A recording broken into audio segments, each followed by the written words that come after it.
Welcome to the 2018 A Lot of Critics Roundabout Review. Intro. We wanted to get together and do something that kind of covered the last year or so, and we all love movies, so we talk about the Oscars, we talk about awards shows and things like that, and they always get it wrong. So we're here to get it right, and we're going to go through and we're going to talk about what we loved, what we didn't love, what we almost loved, and we'll start with Patrick. Patrick, I'm going to ask you, what was your favorite performance in a film this year, and runner-ups if you have them? Yeah, sure. So I'll start with the runner-ups. My runner-ups were Bradley Cooper in A Star Is Born. Phenomenal performance. A Star Is Born has been reiterated over the years, and this version of it was pretty enjoyable. It almost reminded me of like a Jeff Bridges and what was that movie you recommended me? Oh, Crazy Heart. Crazy Heart. He almost reminded me of that. He was that type of character in this movie. It was really cool to see him kind of have a more serious role like that. Another runner-up for me was Elsie Fisher in 8th grade. That whole movie just it took me right back to middle school. And I felt for her. I shared a lot of similarities with her character, and for her to be doing that, it was wonderful.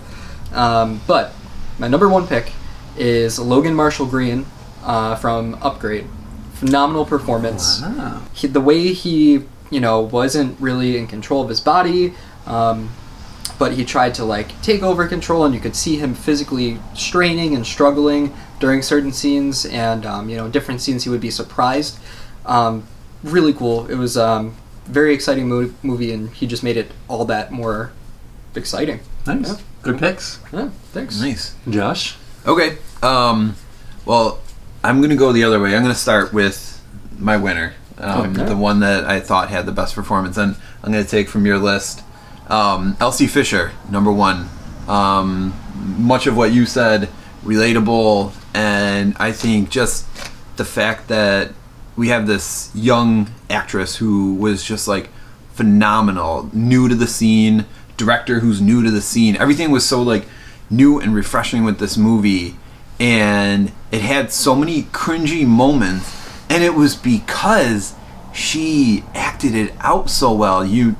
The scenes where she's talking with her father, and you just see the dynamic, and you're like, oh my gosh, this is 100% a father-daughter dynamic. This is 100% when she's going to high school for the first time, the dynamic of meeting the high schoolers. That's oh my gosh, I'm giddy, I'm just naive to whatever I see, whoever I meet. And it was just so incredible and so cringy and just amazing. And the fact that this young girl put out the performance that she did just blew my mind. And the movie itself was solid, very good for an indie coming of age type movie.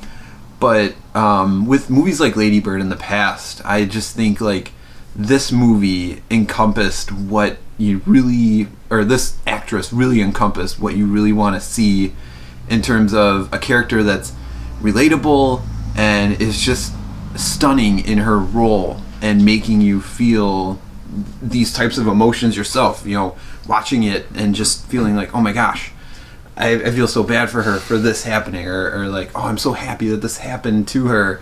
It's just really, really good, really interesting, and I thought she just knocked it out of the park. And I'd say for one of my nominees, Ben Foster, sticking with the indie route here, Leave No Trace was 100% on Rotten Tomatoes, and I don't think I saw it once in the Oscars. I could be wrong, but I'm just saying, this is why we talk about they get it wrong. Ben Foster has been a very underrated up-and-coming actor who I feel was one of those started out in macho movies or whatever, and you're thinking all right, this is going to be his role. Pandorum, one of your favorites, one of my favorite sci-fi movies, very kind of cool character in that.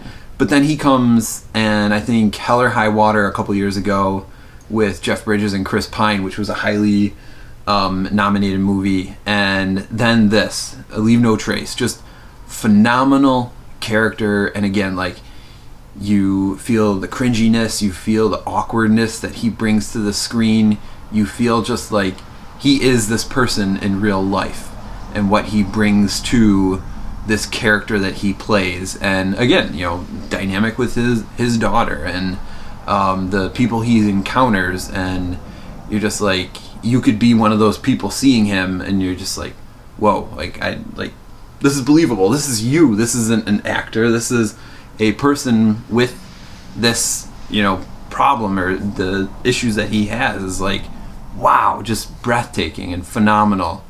And I mean, I'd say if I had another one to throw in, it would be Hereditary. I'm trying to blank. Oh gosh, what's her name? It's on the screen right now. Okay. Yes, she was great. She is incredible.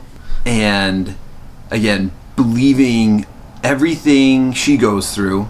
I want to keep this spoiler free. She just did an incredible job. It was so great. I know we've talked about it multiple times, and just like, whoa, like very, very interesting, very different. It's a horror movie. I mean, you know this by the trailers. It's dark. Her character is just, whoa. I mean, really, I'm not into horror movies, but what she did was just draw you in and kept you going and kept you questioning, and whoa, holy smokes. So, we're going by performance here, and one of the performances that really just stuck with me and impressed me so much was Tom Cruise in Fallout. Because acting is more than just showing emotion and conveying those things. It's also literally performing, literally doing stunts, actually sprinting across the tops of buildings and just never stopping. And I just really, like, those movies wouldn't be what they were without him. Like, you could have the exact same movie, but if you take him out and his charisma, his ability to be, he's in his 50s now? Yeah. And to be doing all the things that he does, from an action fan's perspective, it's really like, I'm so happy that he's doing what he's doing. He's one of a couple people right now, Keanu Reeves being the other one that really comes to mind, who are just pushing the limits of action. And in 2018, he stood out to me as somebody who gave it like 1,000%. I also, speaking of Keanu Reeves, him and Winona Ryder in Destination Wedding are one of my runner-ups. And I know that I might be in the minority on this, but they are the only two people in that film that speak. They carry the whole thing on their own, and they have an awkward charm that I can't stop thinking about, and I loved it. I laughed. I had such a great time with that movie, and it's something that I feel like went under the radar. And I know it's because for both of them, they're divisive. You either love them or you hate them. But if you love both of them, like I do, or even one of them, I really, really recommend it, because it's such a fun movie where they both play unlikable people that end up liking each other, and it's like, it's great. It's great. But my number one pick, Logan Marshall Green from Upgrade. Wow. Like, well done. Yep. We have a consensus here, because his, not just the action that he did, but his ability to convey the multiple things that were going on with his character were, it's so subtle that you don't even think about it when you're watching it, and then you realize later, like, he had to be this and this at the same time. Like, if you haven't seen Upgrade, it's one of the, like, it's fantastic. It's a great movie, and part of that is his performance. He sells it so well into, like, he basically is, you know, performing multiple characters in one, in a way where it's so seamless you don't even think about it, and then when you realize, like, what he did to make you not think about it, because the best performance is you're not thinking about it. You're just like, you're sucked into the movie. You're drawn in. All right, so next on the list, after best performances is best soundtrack or favorite soundtrack of the year. A bunch come to mind, like Incredibles 2, Michael Giacchino, amazing. I loved him doing the first one, the second one. He amped it up even more and made a fun movie even more fun with its stylish background music and score. And then Mission Impossible. They've kind of run through multiple different guys. Michael Giacchino did a couple of them before with J.J. Abrams. And this time it was a newcomer, Lauren Balfe, that I think I was very, very impressed with. Just because, it's an action movie, and you have to have intense scenes that build with not just good acting, like Tom Cruise, but also a really good score that kind of like builds the tension in the scene, and also like adds to a chase, adds to running across bridges, running, and jumping from here to there throughout the movie. And I thought that was incredible, and I love listening to it. It's like that get you energized moment where like, I'm getting ready for work. I need some Mission Impossible juices to start flowing through me. But my top dog was, very critically acclaimed. It didn't get the love that it should have, but Teen Titans Go to the Movies had a beautiful, beautiful soundtrack that just recently I had going through my head. The beautiful songs and the Go Teen Titans, Go Teen Titans. Just fun. Like, I've, discussing that it's like Lonely Island for kids, just like the movie's Deadpool for kids. But also adults enjoy it. Adults get suckered into it. And it's just so fun. It's so funny. It was one of the funniest movies I've seen in a long time. And it had a soundtrack that was so just fun. And it was just characters. It reminds you of like the Tiny Toon days, Looney Tunes, Animaniacs, all that. And it's on the big screen. And it's just like for kids and adults. And it's just like so fun. And it's just, to me, the best. It's just hilarious. It's fun, and it's enjoyable, and it gets stuck in your head. So definitely. What did you think, Dave? Oh yeah, I have upbeat inspirational song in my head right now, and probably for the next several days. Yeah, absolutely. I will give a couple picks. This was a tough one for me when I was going through, because there was some really, really good stuff this year. I'll start by mentioning Suspiria, the 2018 version of Suspiria. Tom York from Radiohead did the soundtrack. Ooh. It's so good. It's so good. And they were really smart because the original Suspiria soundtrack was by a band called Goblin, and it's bombastic, it's loud, it's in your face, it's huge, and very smartly, much like the whole remake, they did the opposite. They went minimalistic, super, super subtle, and it's beautiful. A lot of the songs are just Tom York or very minimal instrumentation, singing quietly, and it's really, really good, and it fits the tone of the film like incredibly. The other one that really stuck with me is Annihilation's soundtrack. It just fit the movie so well. Like, it's just a simultaneously gorgeous and terrifying when it needs to be, and alien, like literally alien, like the sounds and the way that they use synthesizers and guitars and other things, familiar and unfamiliar sounds, really, really wonderful. But in my opinion, the best soundtrack of the year was Mandy by Johan Johansson. Unfortunately, rest in peace. It was his last film that he did a score for, but unbelievable. And like the movie itself, I've got some mixed feelings about, but that soundtrack is why I'm glad I saw it in the theater, because that booming and that just incredible, like being enveloped in the tones, and he doesn't even make music, he makes like atmospheric noise, and it's so good, and it's so specific to the films that he scores, and yeah, absolutely incredible. Patrick? Well, if I would have thought about that one, maybe it would have made my list. But yeah, Mandy is a great soundtrack now that I remember it. But my runners up, like you mentioned, Dave, Annihilation. But it's kind of a tie for two runners up. I really enjoyed, as well as Annihilation, but I really enjoyed Star is Born. I just think Bradley Cooper and Lady Gaga together making music, it was good. Like, it was enjoyable. I didn't think I would like it as much as I did. The soundtrack really stuck with me. Even the Shallow song, which is their most popular song, I thought after a while I would get annoyed with it. I enjoy it. If I hear it on the radio or it's playing somewhere, it's really enjoyable to listen to. And the fact that Bradley Cooper and Lady Gaga, I mean, obviously Lady Gaga knows music, but the fact that Bradley Cooper, like, learned how to sing and play guitar just for this part, maybe he had other parts before, but I believe it was just this part. Great.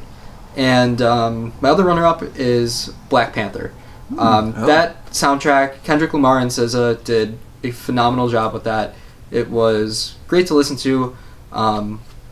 It just fit, like, the tone of the movie. It fit, kind of the atmosphere and the world they were building. It was very, very fitting. But my number one pick, Spider-Man Into the Spider-Verse. That is my number one pick for soundtrack of the year. Yep. I mean, it was so great. They took such a diverse group of artists, and they made these songs specifically for the movie. They're enjoyable outside of the movie too, but it's very New York. It's very Miles Morales, and it all fits together. It kind of, it'll go in different directions and with some artists, but it all kind of interweaves together, and it's really great. And not only that, the orchestral soundtrack was phenomenal. You have, apparently phenomenal is my favorite word tonight, but you have when the Prowler's coming out, you have this growling, very droning sound while the, like, chase scenes are ensuing and different things like that. Great, I loved it. That's, I think we're all in agreement. Cool and stylized, just like the movie. I mean, definitely. Now it's time to talk about our favorite director. My runners up, Annihilation. It's such a good movie. It's so beautiful. It's so incredible. And, like, Alex Garland is, like, I don't know. He's one of these people to watch because everything he does is fantastic. And I don't know what else to say about it other than to watch it, because it's a perfect example of science fiction. Incredible. I also was really, really impressed by a movie called The Outsider that's a Netflix special. Ooh. And no one really talked about this movie, and it stars Jared Leto, and that's why. That's probably why. Because they're like, oh. And I popped it on one night just as, like, I like to watch the Netflix originals, why not?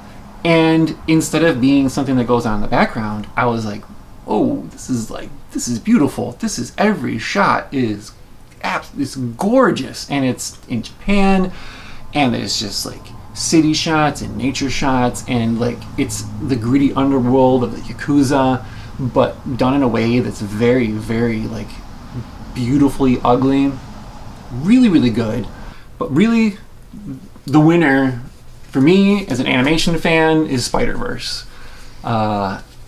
It's 3 directors. I wrote them down. Their last names: Perschetti, Ramsey, Rothman. These guys, look on IMDb and find out what they do next, because best animated film of the year, one of the best animated films ever made up to this point. I mean, if you watch our lot review, you'll see me and Josh just screaming about how good it is. Yeah, it's incredible. You already know it's got a great soundtrack. Fantastic. And to be able to have an animated film that was directed with such creativity and inspiration and just brilliance, an achievement, and especially for a film that's like a mainstream film with a mainstream property and 3 different directors all working in unison. Yeah. Yes. Josh? Yeah. All right. So, a couple nominees. One, just a short shout out, and that's the Russo brothers for Infinity War. By now everybody's seen Endgame. They know what Infinity War was setting up and doing an incredible job. But Infinity War wasn't on my top 5. Maybe it was in my top 10. But I think one thing I go back to is the fact that these directors came together and put every superhero possible. I mean, this is the first time we've seen something like this. We had the Avengers movie that Joss Whedon has done, and they were solid.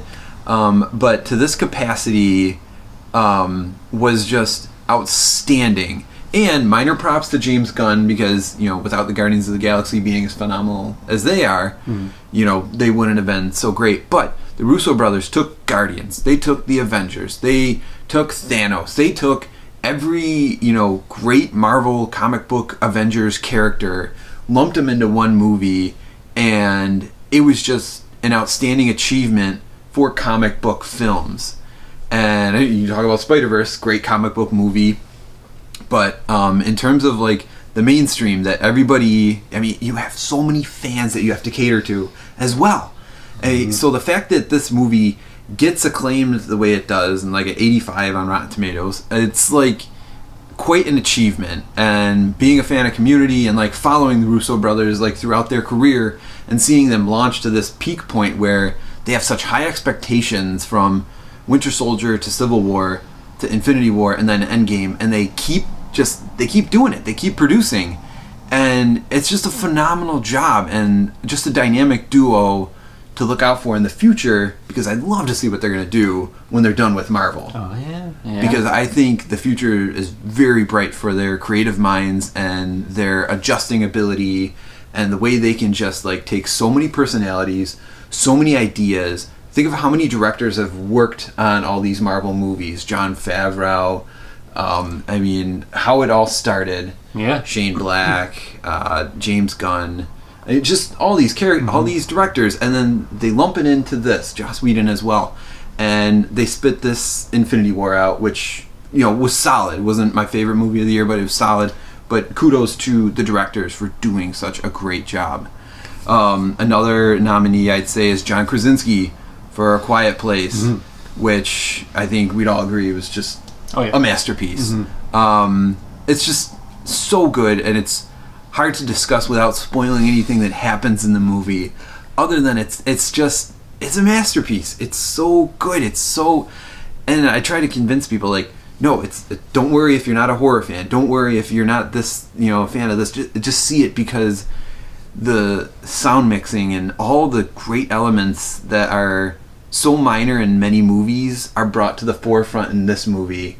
And, the kid actors in this were phenomenal, and he's working with his wife in this movie as well, and it's just like amazing, just an amazing achievement. But my top dog here is going to be in the animation department, but it's Incredibles 2 director Brad Bird, who I have loved since The Iron Giant, his first movie. And he took on, I talk about the Russo brothers and their tough, assignment of doing Infinity War. But one of the toughest things I think you have as a director is a sequel. How do you follow? Most people say, like, what's the best sequel? There aren't many. Yeah. There aren't many. And to me, Incredibles 2 was an incredible sequel. It was so phenomenal, and he waited a long time to push it out. Right? Yeah. He waited a long time. He let things stew. He waited for the right idea, because I can't tell you how many times I thought, like, okay, what if Jack Jackson College, or what if Dash has girl problems? What if Violet, has this issue, or what if Bob's unemployed? What if, like, any of these ideas happen, and then we see this, and the movie takes place right after, and you've seen it in the trailers, it happens right after the first one, and he makes it so personal, he makes it so family-oriented, he makes it so fun, and it's just a beautiful movie, and you could tell it's just, here's a guy, like, just being relatable to his characters he creates, and the animation was fun, Pixar, it's great. But Brad Bird, the guy who can take Mission Impossible Ghost Protocol and make that incredible, Iron Giant, just a cult classic for many people. And then he comes back and does this sequel, which I think was just an incredible achievement last year, and that he gets my top spot. So, good job, Brad Bird. Good picks. Yep. Yeah. Well, I have 2 runners up. One I actually just thought of, but very well deserved. Bo Burnham with 8th Grade. Yep. This was his directorial debut, and also, I could be wrong, but I need to fact check it, but he actually wrote the entire script for 8th Grade, and like we've talked about before, it's very relatable, it's cringy, everything like that, but I've actually listened to some podcasts where he talks about the film, and what he wanted to do essentially was to make a movie that, through the lens of an 8th grade girl, that describes what anxiety is like, and he nailed it. It's fantastic. If you haven't seen it, I would highly recommend it, as long as you can get over the anxiety it'll probably give you and the cringiness, but there's no better way to encapsulate something like that, something that's so tough to describe, into a movie, and to mix it in with modern technology and what's going on with today's youth. It was great. My other runner-up is Ari Aster from Hereditary. I had some mixed feelings about the movie, but overall it was a really positive movie on my end. But just the twist, the twist that takes place, there's, I can't really say much without giving away spoilers, but I came into this movie with the mindset of, okay, this is what's going to happen, and nope, we got thrown right out the window. So I don't know who's responsible for writing the story, but that goes into it. The cinematography with it was really good. Just the way they took these really gritty, raw, terrifying scenes and brought them to the big screen. It was great. Well done. I'm looking forward to see what he does next, because it was good. But my top spot goes to Alex Garland with Annihilation. This movie was exceptional. I don't know what other way to put it. It was so immersive. The cinematography, all the shots were, I couldn't have imagined someone taking shots of this movie and making it better, or twisting it in a certain way. The CGI was pretty great.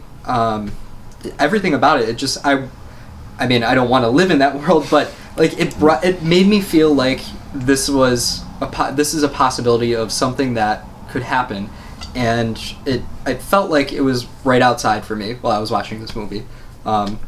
Excellent. Go see it. Agreed. Well, unfortunately, we're at that time where we need to go over some movies that were not so good this year. There were a lot of great movies, but here's the ones that we didn't like. Yeah. So, a runner-up for me for worst movie was Ready Player One. I was a huge fan of the book, and they pretty much did the opposite of what the book was. Like, Steven Spielberg, what happened? It looks like a money grab, like pop culture reference here or there, and yes, that's what this movie the book deals with, but the way that the author describes it in the book, it's more of like, it's kind of sprinkled in there and there's purpose for it, and this just kind of felt like, here, we're gonna do a bunch of fan service. So I was not a fan. The book was cool because it felt like a shout out to gamers, and this did not feel like that at all. But my worst film of 2018 was Insidious: The Last Key. I don't know if you guys have saw that. I'm a big horror fan. I loved the Insidious franchise. Notice that I say loved. I absolutely hate it now. The first movie was really great. I loved it. The sequel, Insidious Chapter 2, was like a solid sequel. What are you going to do? They're not the greatest. But the third one, it started to filter off a little bit, and it wasn't as good, but it was like a prequel, sequel thing. Whatever, fine.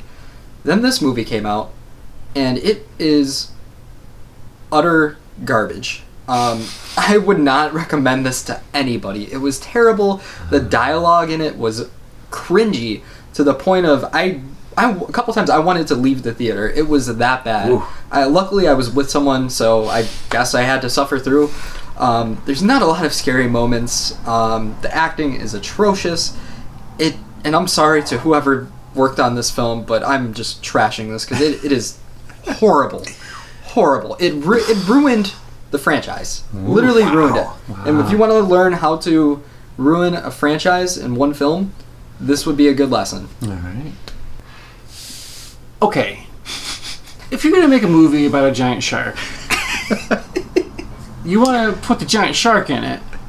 You want to have scenes with the giant shark in your giant shark movie. Mm-hmm. That's ideal. That's like I feel like a bare minimum baseline that you want to meet. Mm-hmm. And if you're not going to do that, you might want to fill the rest of the movie with something interesting or exciting or like, because maybe it's like, oh, you thought you were here for the shark. Oh, well, you know what? It turns out it's just no.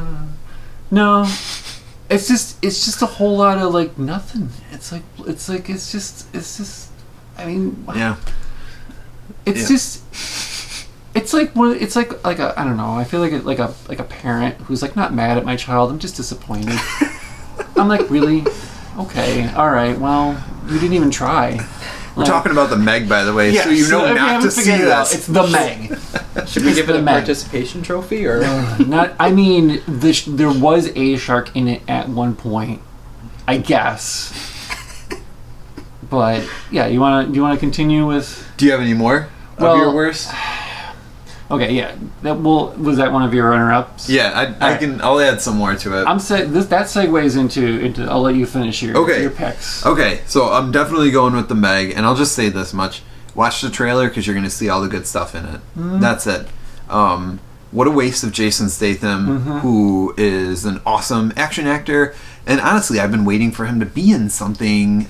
Because I haven't seen him in forever. Like, nothing that's straight to DVD or straight to Netflix or, other stuff.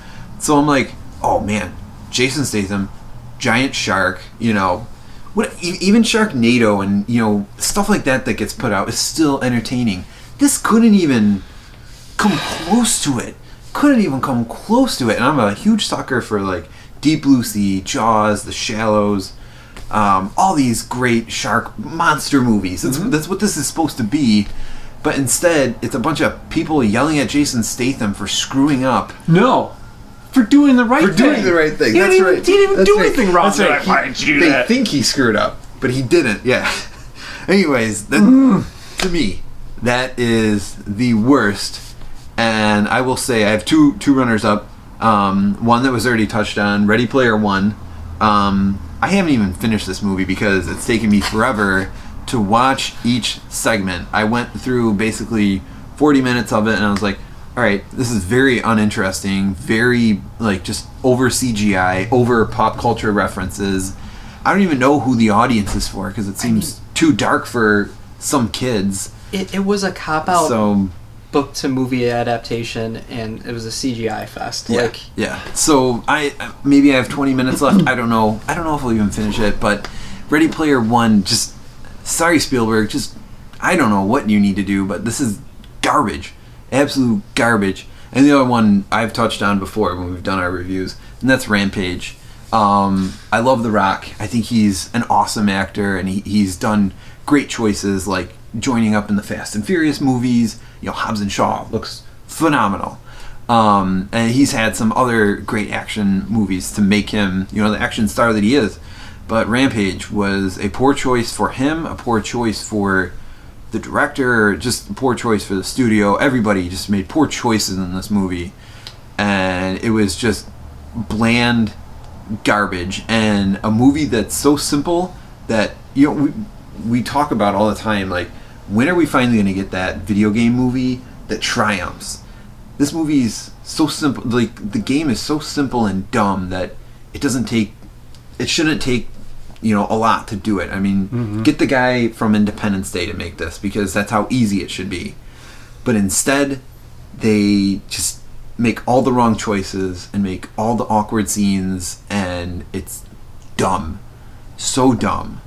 So those, Meg is my number one. Ready Player One and Rampage follow behind as huge disappointments for 2018. A lot of disappointing monster movies.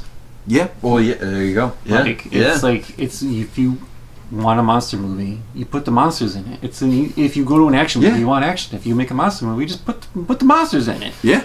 Have the monsters doing monster stuff. Do the thing. It's not hard. Yeah. Do the thing. But yeah.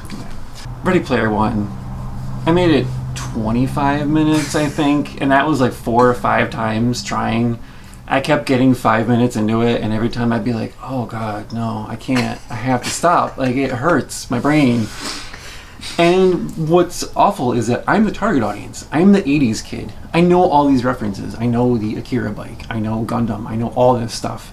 It's making it, but instead of making me be like, oh, cool, it's those things, I'm like, oh, no, get that out of the movie. Like, no, don't, stop. You're tainting it, all of it. It could have been something good. I mean, as Patrick mentioned, it had a book that had a solid foundation. How did it end up so bad? I don't know. Do we blame Spielberg? Do we blame the studios? All I know is that it was one of the most difficult things to try to watch. My wife Alicia walked by and watched a couple seconds of it and just made a face what is this? I'm like, yes, that exactly. So yeah, I also don't know if I'll ever finish it. Why? I don't recommend it. Why? What's so bland and don't garbage. finish it. Yeah. I want to shout out to the dumbest movie of the year, The Predator. Shane Black. Yeah, good job, Shane Black. He wrote it too. It's not like a typically bad movie because it's competently put together. Mm-hmm. It has a plot, but it's just dumb. It's like Game of Thrones season 8 level writing. Ooh. Where just too soon. No. No, it's not. No, it's not. No, it's not. But imagine that condensed, because it's like a character will say something and then 4 scenes later they'll say the opposite, and you'll be like, why? No, this isn't what I put them by. They're just moving on. They're just going. And it's just, and then just foul language for no reason and bad acting for no reason and weird, strange, non-comedic moments. What a sad state for the Predator franchise. And if it was just another movie, it would be one thing, but for Predator, it's Predator deserves better. The only upside to this is that they're definitely going to reboot it again, start fresh. Hopefully. Whatever they do, they've got the lowest possible bar now to be better than this crap. My number one, the absolute worst movie of 2018 is Mute by Duncan Jones. It's another straight to Netflix movie. Fuck this movie. Fuck you, Duncan Jones. Just, I hate that I watched this and that it's in my brain. I wish I could unwatch it. I wish I could remove everything and just set it on fire and never have to think about it. I hate it. It's terrible. And I don't understand how, because he made Source Code and he made Moon, and those are fantastic movies. I don't know what happened. I think he got too obsessed with... The rumors are that he spent decades working on this. And he got up in his head. I don't know. But it's a movie full of not just unlikable, but disgusting characters. There's no one to root for. It's just terrible. Don't watch it. Do not watch it. And the reason this is my worst is because it's made by someone who can be good. That makes it even worse, because it's not Shane Black, yeah, he's terrible, but he's always terrible. So it's wow, he made a bad movie, no kidding. But Duncan Jones making something that is so bad is really, that hurts more, because it's just what are you doing, man? What are you doing? Well, now that we've gotten that ugliness out of the way, we're going to end on a high note. We're going to talk about our overall favorite, what we consider each of us to be the best movie of the year. I will start with my runner-ups. Upgrade. If you love action, if you love science fiction, watch Upgrade. It impressed me so much. I love it. It's just start to finish, incredibly rewatchable, and what they did on such a small budget, so impressive. Great performances, just an absolute classic, a cult classic for sure for years to come. I gotta give a shout out to Spider-Verse. This was a tough one because I loved Spider-Verse, but it's still a runner-up because even though it was one of the best animated features and it was one of the best just superhero films, Spider-Man films, what can we say about Spider-Verse that we haven't already said in here tonight or in our lot review? It's an incredible movie, and it makes me so happy that it did so well and that we're hopefully going to get more from that universe. What could be better than those two awesome movies? Why, the most awesome movie of the year, Annihilation. This movie is one of the... It's so good. And it's like...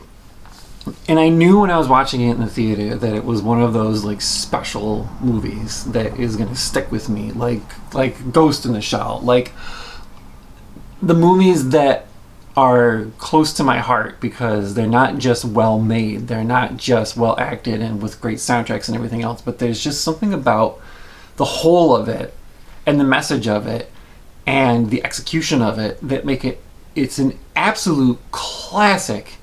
And I love it, start to finish. It's difficult to talk about because it's one of those movies where you can't give away too much. But I implore you, if you have not seen it, please check out Annihilation.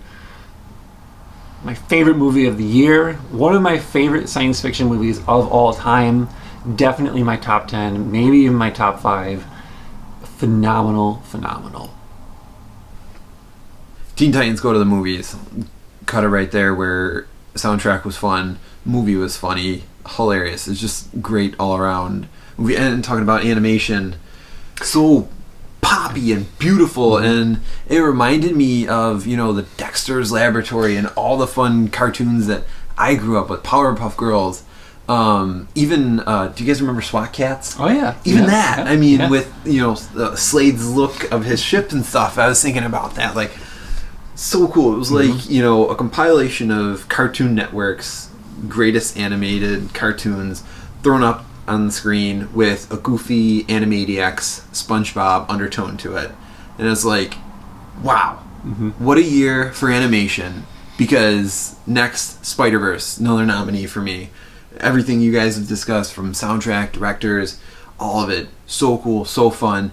And was this the best superhero movie of the year?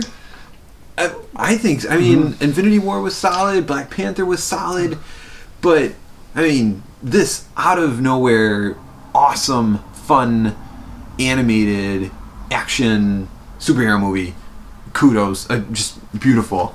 Quiet Place, touched on it with John Krasinski, director, so good.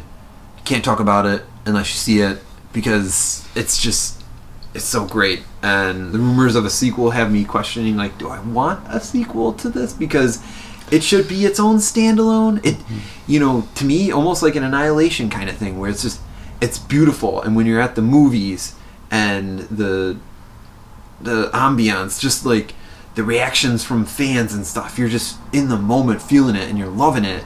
And it's just so good. And amazing. So many great things to talk about. Then Incredibles 2, in which I touched on Best Director, Brad Bird, and how Incredibles, the first one, has such a special place in my heart. And then from where I was at that point when I first saw the first one to then growing up and like having a family and stuff, and then you become more relatable. And I don't know if he meant for that to be, but it was just like, wow, how personal, how fun. Animated again, like I got 3 animated movies here, it's just like, what a year for animation, and so groundbreaking in how personal they can be, how fun and adventurous they can be. And speaking of fun and adventurous, my top movie of the year, Mission Impossible Fallout. So good. Tom Cruise, his whole cast, we've been on this ride since the very beginning, you know, from the Brian De Palma Mission Impossible to this. And if they ended it here, it would have been a great ending. We got 2 more, I mean, in the works. But from director Christopher McQuarrie, who has done an incredible job working with Tom Cruise on multiple projects, to just the editing, the music, the production, everything that Tom Cruise invests in this.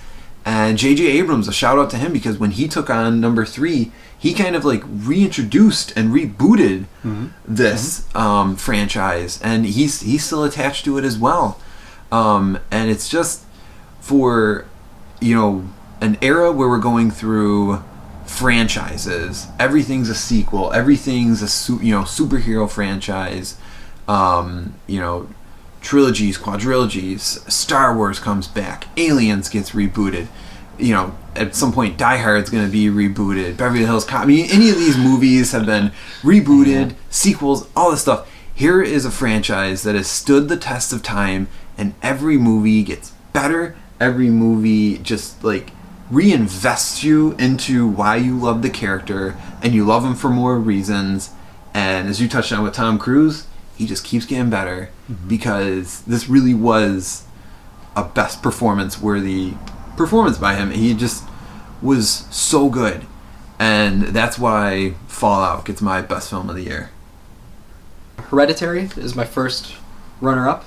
The story itself was so good, and it had so many twists and turns, and just for the story alone, it was great. My next runner-up is, and this is a very, very close second, but it is Annihilation. This movie, it's so immersive, it's beautifully shot, everything about it is near perfection. I don't think it could get much better than that. A fantastic example of sci-fi, and like you said, it is instant classic. But that being said, my number 1, Spider-Man Into the Spider-Verse. I love it. It's a masterpiece. We've touched on it so many times with the soundtrack, everything else.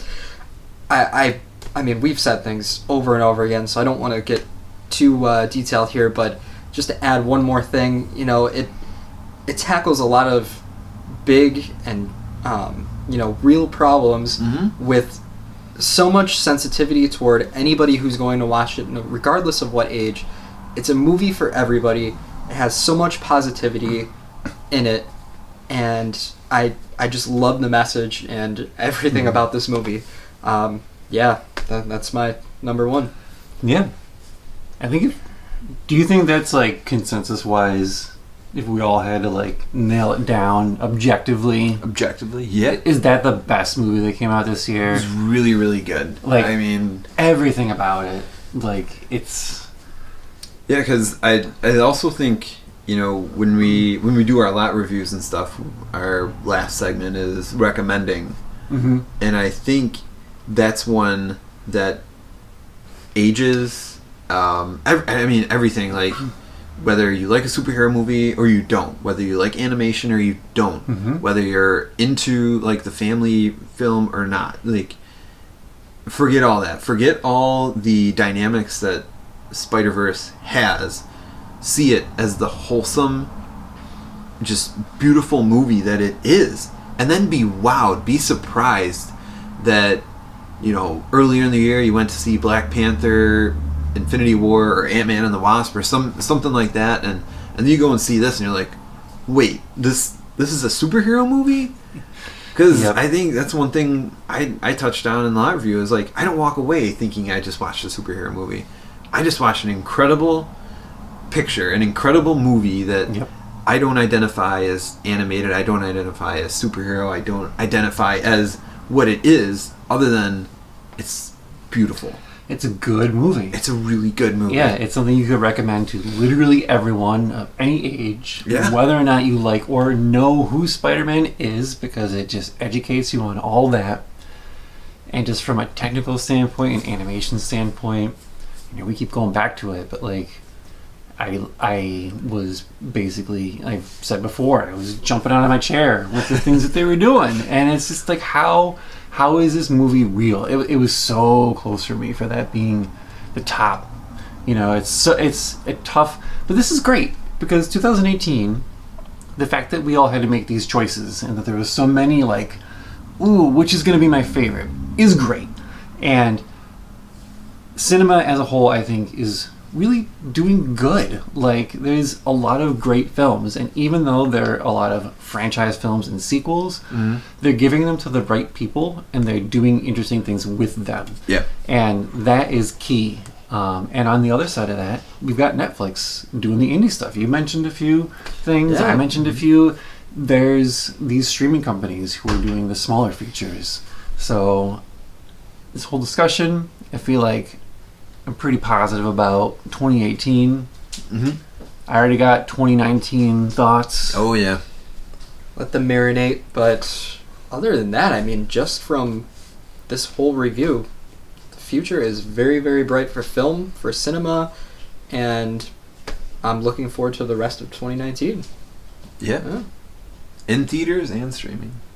Everywhere. Yeah, definitely. Solo was terrible.